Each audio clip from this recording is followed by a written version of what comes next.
Selamat siang, sore, pagi. Dan di video kali ini saya akan mempresentasikan tentang pelanggaran dan penumbuhan Pancasila. Ya, sebelum saya memulai presentasi ini, perkenalkan, nama saya Ramanda Krishna Wijaya. Di sini saya akan mempresentasikan tentang pelanggaran dan penumbuhan Pancasila. Pengertian Pancasila. Ya, di sini pengertian Pancasila adalah pilar ideologis negara Indonesia. Nama ini terdiri dari dua kata dari Sanskerta.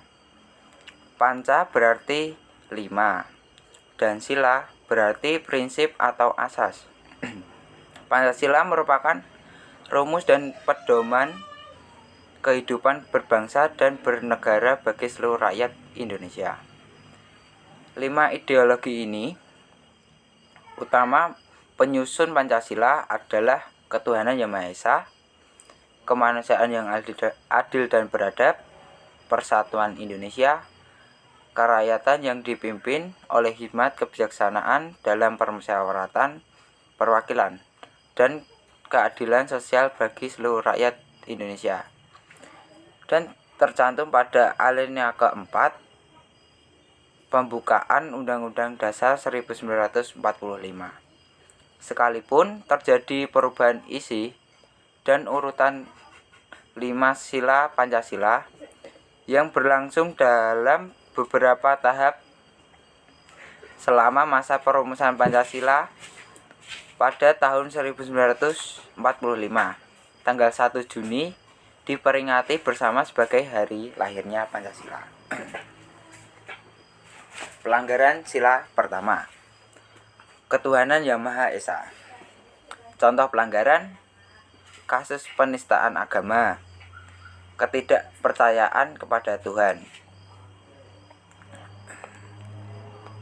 Pelanggaran kedua, sila kedua, kemanusiaan yang adil dan beradab.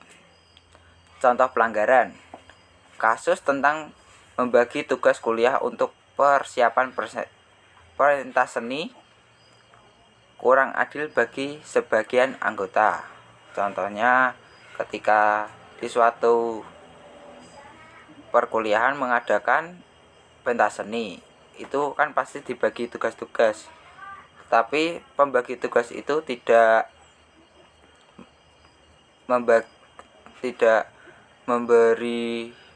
memberi keputusan yang baik, karena dia memilih dan membagi tugasnya kurang adil di mata anggotanya. Lanjut ke sila yang ketiga. Pelanggaran sila ketiga, persatuan Indonesia.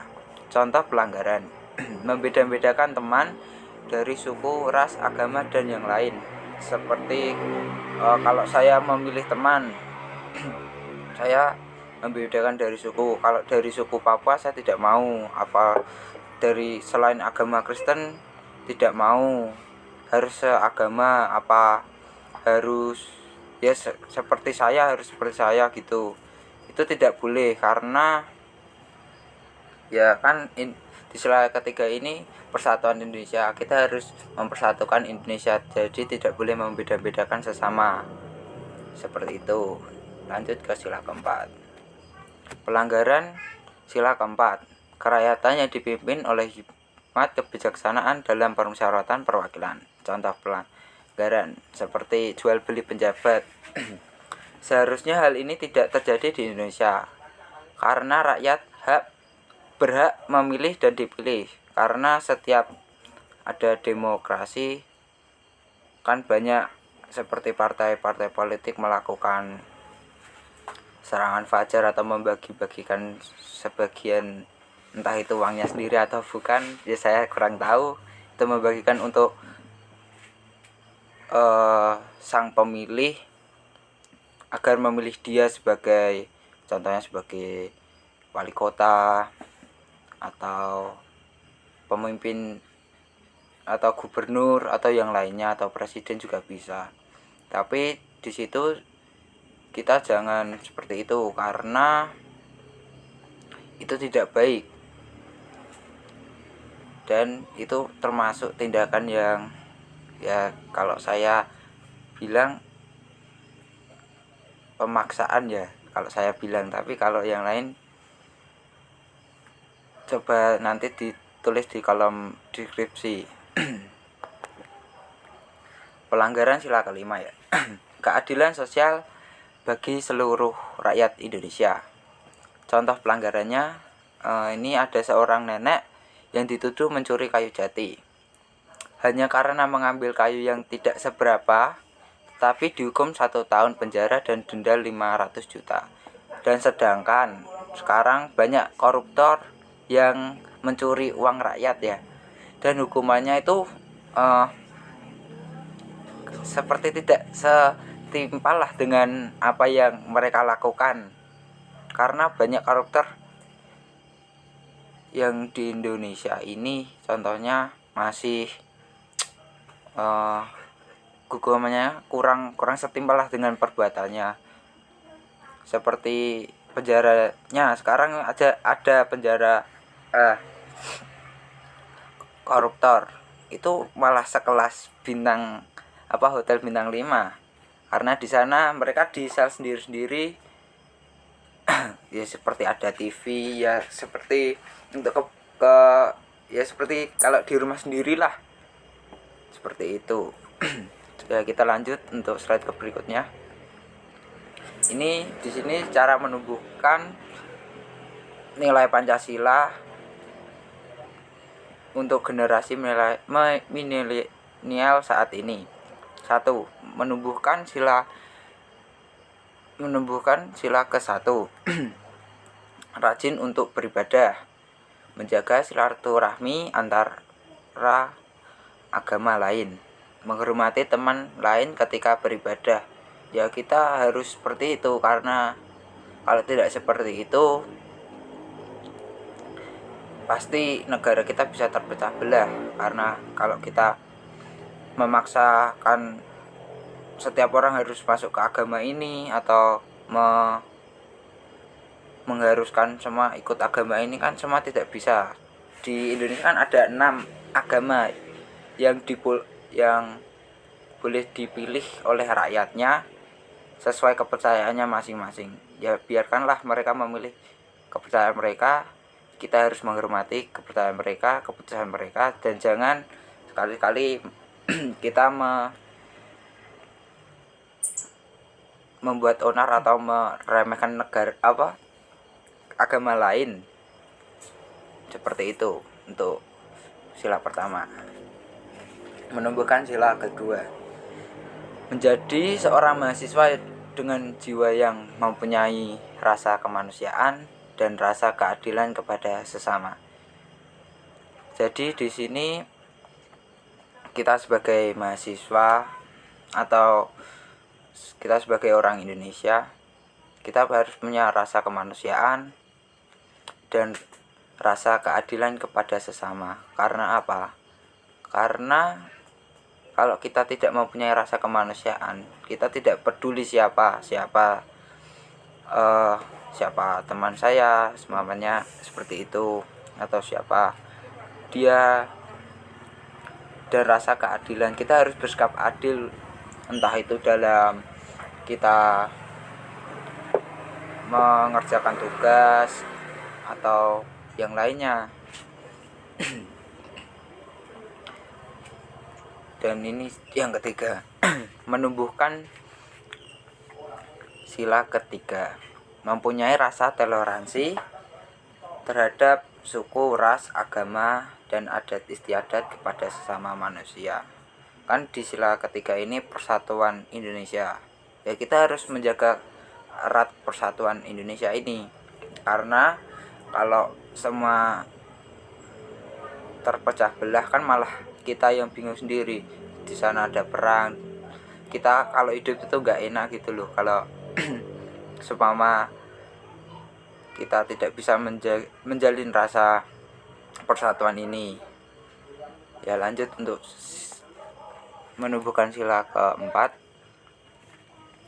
menyelesaikan sesuatu masalah dengan cara musyawarah dan tidak mengambil keputusan sendiri karena dianggap egois atau mementingkan diri sendiri. Di situ kita harus menyelesaikan masalah dengan cara musyawarah. Karena apa? Karena dengan musyawarah kita mendapatkan masukan-masukan atau ide-ide yang lain, jadi tidak sepemikiran sendiri.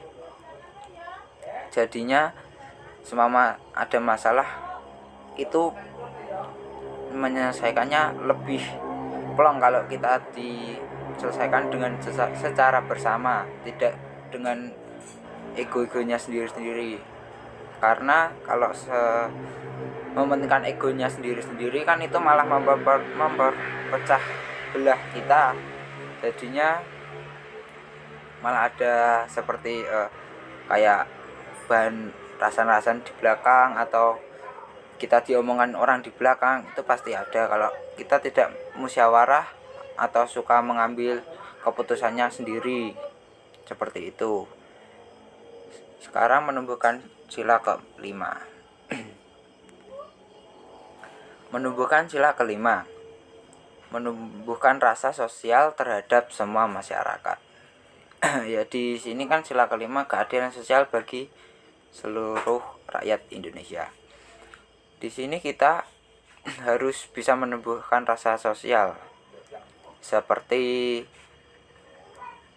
kita menolong orang-orang yang kurang mampu, atau kita membantu teman, tetapi bukan membantu teman dalam hal yang negatif, tapi membantu teman dalam hal yang positif. Seumpama kita ada tugas tugas untuk mengerjakan bersama, kita kerjakan bersama. Tapi kalau tugas untuk mengerjakan individu, kita ya harus kerjakan individu, tidak tanya sana tanya sini. Percayalah kepada kemampuan kamu sendiri. Terus kita ketika di perempatan lampu merah ada pengamen atau pengemis, ya kalau kamu ada sedikit uang, silahkan coba kasih beberapa. Kan mereka tidak memandang kamu ngasih 5.000, 20.000 ataupun 100.000, tapi kan dengan keikhlasanmu untuk membantu mereka yang kurang mampu, kan jadinya mereka terbantu dari bantuan kamu itu. Ya, ini sekian dari video untuk pelanggaran dan menumbuhkan Pancasila. Ya, maaf kalau banyak kurangnya, atau emang saya kan lagi belajar. Terima kasih, sekian dari saya. Jangan lupa subscribe dan komen, like, share video ini jika video ini bermanfaat untuk Anda. Terima kasih.